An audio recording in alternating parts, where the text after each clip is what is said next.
नमस्कार मित्रों।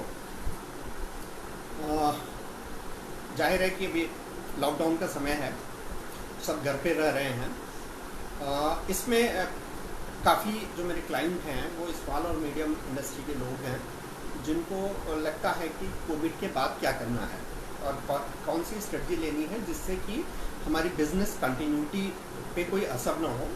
तो मैंने सोचा एक छोटा सा वीडियो बनाया जाए। देखिए, जो सबसे बड़ा आज इशू है एमएसएमईज के लिए, छोटे और मध्यम व्यापारियों के लिए, वो है फाइनेंशियल लिक्विडिटी का इशू। बिजनेस कंटिन्यूटी का उतना बड़ा इशू नहीं है, बैंकरप्सी का इतना बड़ा इशू नहीं है। जो इशू है वो है फाइनेंशियल लिक्विडिटी का। अभी 40 दिन के लगभग लॉकडाउन हुए हैं और 40 दिन में जो जाहिर है कि 40 दिन का जो पीरियड है एक बड़ा पीरियड होता है। ज़्यादातर इंडस्ट्रीज जो होती हैं वो स्मॉल और मीडियम इंडस्ट्री जो होती हैं उनमें प्रॉफिट मार्जिन 10 से 15% के लगभग होते हैं।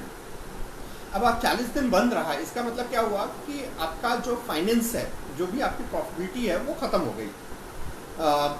जाहिर है या तो आप ब्रेक इवन पे आ गए या आप लॉस में आ गए।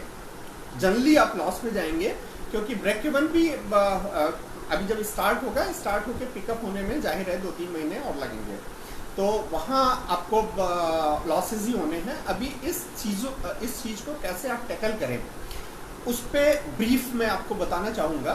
ठीक है, सबसे पहले आपको करना क्या है? सबसे पहले आपको ये करना है कि आपको देखना है कि आपकी सेविंग क्या है, आपके पास रिजर्व क्या है। तो रिजर्व के लिए आप बैलेंस शीट अपने फाइनेंशियल जो कंसल्टेंट हैं, चार्टर्ड अकाउंटेंट हैं, उनके साथ आप बैठिए और देखिए कि आपके बैलेंस शीट में रिजर्व क्या है। आपने ओवर द पीरियड जो प्रॉफिटिबिलिटी कमाई है, ठीक है, ओवर द पीरियड जो आपका बिजनेस हुआ है उससे जो आपने कमाया है वो आपके बैलेंस शीट में है कि नहीं है, वो पैसा कहाँ गया है। और अगर रिजर्व है तो उस रिजर्व को कैसे यूज करना है। आने वाले जाहिर है कि आपका आने वाला 3 महीने ज़्यादातर कंप्लायंस जो है वो 30 जून तक गवर्नमेंट ने करने को दिया है, जिसमें आपको जीएसटी का पेमेंट करना है, आपको हर महीने सैलरी भी देनी है, आपको रेंट देना है, आपके सीसी और ओडी लिमिट्स हैं उस पर आपको जो है इंटरेस्ट देना है। तो आपको सबसे पहले आपका बैलेंस शीट लेके बैठ जाना है। बैलेंस शीट में आपको रिजर्व देखना है। रिजर्व के अलावा आपका एसेट्स देखना है कि आपके पास कौन कौन से एसेट्स हैं। ठीक है, अब एसेट्स में फिक्स एसेट्स हो गए, करंट एसेट्स हो गई, ठीक है, लायबिलिटीज हो गई। अब सबसे पहले कि जो आपका फिक्स एसेट्स है उस फिक्स एसेट में एक्चुअल फिक्स एसेट प्रोडक्टिव कितना है वो आपको देखना है। ठीक है, अभी आपको जो मेन मुख्य ध्यान रखना है, जैसे सैलरी की बात हो गई, ठीक है, लिक्विडिटी मेंटेन करने के लिए एक चीज़ तो आपको ये कर सकते हैं कि आप बैंक को अप्रोच कीजिए, जो भी आपका बैंक है। और कई बैंकों ने कोविड से रिलेटेड कुछ स्कीम्स भी निकाली हैं, जैसे एसबीआई ने भी कुछ स्कीम निकाली हुई है, तो आप उनसे मिलिए और आपका जो सीसी लिमिट है अभी करेंटली, ठीक है, उसको आप इनहेंस करने की बात कीजिए कि 20% के लगभग आपको वो इनहेंसमेंट दे देंगे। ठीक है, क्योंकि आपका रिलेशन इतने दिन से अगर है तो 20% के लगभग आप उनसे इनहेंसमेंट मांगिए। दूसरी चीज़ सैलरी, एक बड़ा बर्डन जो है बिना काम के सैलरी देना। अब इसमें आप ये कर सकते हैं कि जो आपके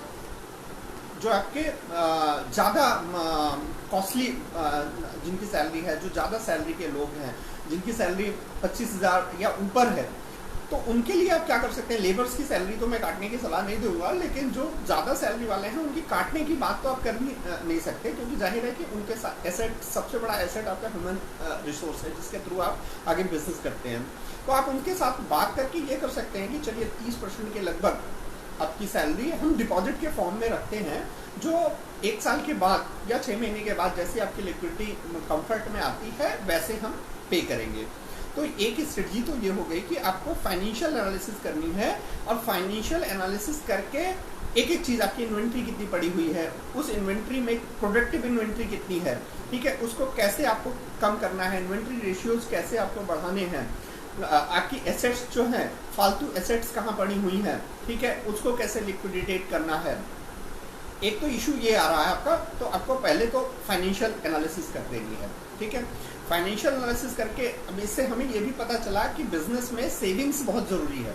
साथ में लीवरेज का जो कॉन्सेप्ट होता है फाइनेंशियल मैनेजमेंट में, लीवरेज का एक बहुत अच्छा कॉन्सेप्ट है। लीवरेज का मतलब ये है कि कोई भी बिजनेस है उसमें आपकी equity as well as debt वो कितना है। ठीक है, तो कभी कभी क्या होता है कि लोग बहुत ही अति उत्साही होके पैसा मिलता है तो उनको ये लगता है कि हाँ ठीक है, एक्सपेंड करना है, ग्रोथ ग्रोथ ग्रोथ, और उसके चक्कर में वो बाहर से भी पैसा लेते हैं, कास्ट इतने कास्ट पे ले लेते हैं कि उसको पूरा करना काफ़ी दिक्कत हो जाती है।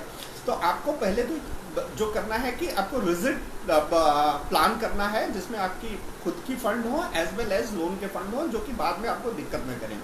प्लस बिजनेस से हमेशा कुछ पोर्शन आपको लिक्विड एसेट्स में डाल के रखना है, क्योंकि बिजनेस कभी भी आप फोरकास्ट नहीं कर सकते। अब कोविड को किसने फोरकास्ट किया था?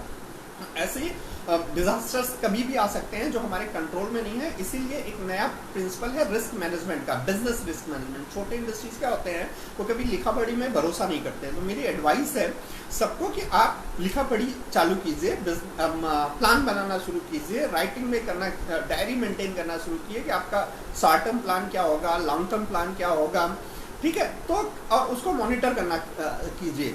एक PDCA का प्रिंसिपल है, प्लान, डू, चेक और एक्ट, कि कोई भी काम कीजिए उसमें सबसे पहले प्लानिंग कीजिए, प्लानिंग के बाद उसको इम्प्लीमेंट कीजिए, इम्प्लीमेंट करते समय जो आपके चेक पॉइंट्स है वो डाल के रखिए, इंश्योर करने के लिए कि आपका प्लान, आपका जो काम है वो प्लान के हिसाब से चल रहा है।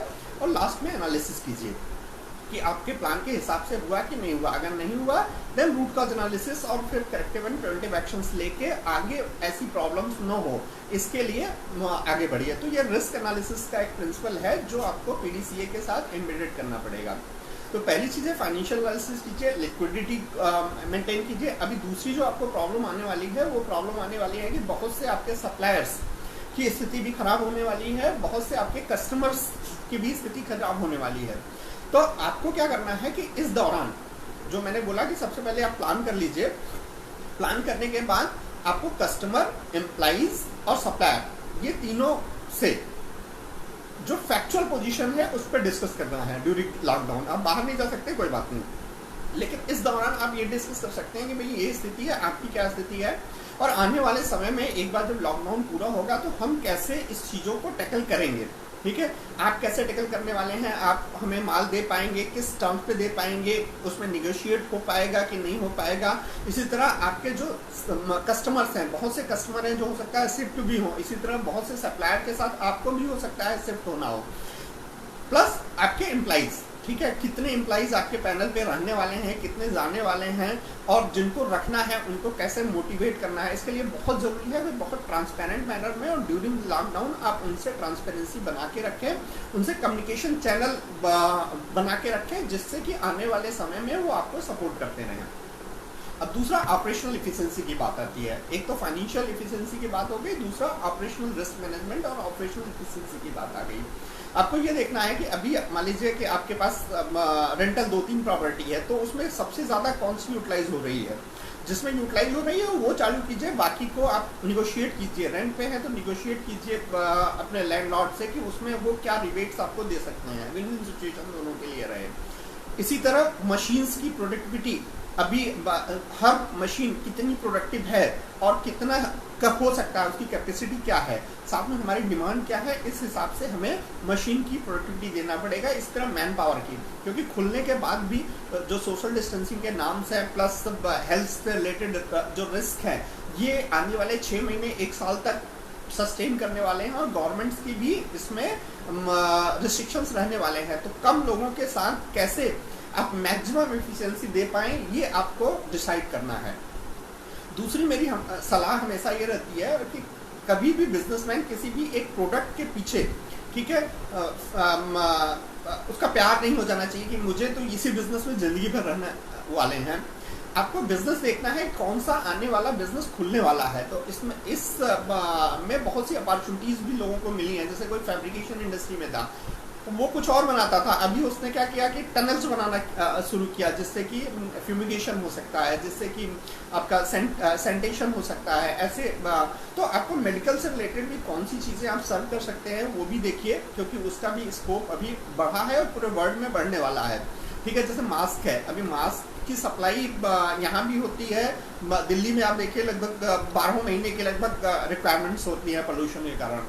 तो कई चीज़ें हैं, आपको देखनी है कि आपकी इंडस्ट्री, आपकी कॉम्पिटेंसी के हिसाब से हम नए कौन से बिजनेसेस में भी जा सकते हैं। चाइना से भी इफेक्ट होगा कई चीज़ें यहाँ आनी, उसमें आपके लिए कौन सी अपॉर्चुनिटी खुलती है, वो चीज़ देखनी है। ठीक है, तो आपको फाइनेंशियल एनालिसिस कर लेना है, ऑपरेशनल एनालिसिस कर लेना है, पीडीसीए की प्रिंसिपल से ये सारी चीज़ें आपको लिख लेनी है। कम्युनिकेशन चैनल आपको चालू रखना है। ठीक है, और आप ये मान के रखिए समय कभी भी एक सा नहीं रहता, बुरा समय हमेशा जाता है, अच्छा समय आता है। ठीक है, तो ये फेज कुछ ही दिनों का समय है। हो सकता है आपके पास ढेर सारा, कहना बड़ा आसान है, जिसके बाद प्रेशर होता है वो जान पाता है कि किस तरह उस प्रेशर को हैंडल करता है। लेकिन मेरी एडवाइस ये है, हमेशा मोटिवेट रहिए और ऊपर वाले पे भरोसा कीजिए, अपना 100% आप प्रूव कीजिए। आपने आप इतने दिन बिजनेस चलाया है तो आपको सब इनपुट आउटपुट मालूम है, और आप मान के रखिए अच्छे लोगों को जो आपके साथ हैं, एम्प्लॉइज, उनको आप अपने साथ रखिए, कायदे से एथिकल रहेंगे, डेडिकेटेड रहेंगे, कमिटेड रहेंगे, अपना 100% देंगे, तो 6 महीने 1 साल के बाद फिर से आप अपने बिजनेस को अच्छी तरह सस्टेन करा पाएंगे, आपकी कंटिन्यूटी बनी रहेगी। इसी के साथ मेरी शुभकामनाएं आपके साथ हैं। धन्यवाद।